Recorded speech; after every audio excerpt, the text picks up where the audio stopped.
Excessive rainfall will likely result in debris flows within and downstream of the holy fireburn star. The debris flow can consist of rock, mud, vegetation, and other loose materials. Some locations that will likely experience flooding include Western Lake Baltimore, Festival Valley, Lake Matthews, Ortega Valley, and Lakeland Village.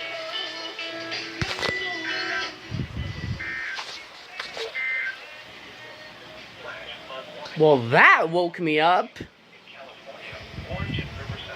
It's not the same as that 1050 hertz high wind warning last night.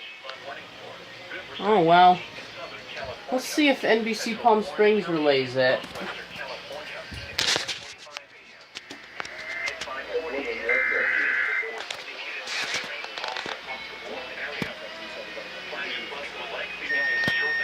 Really?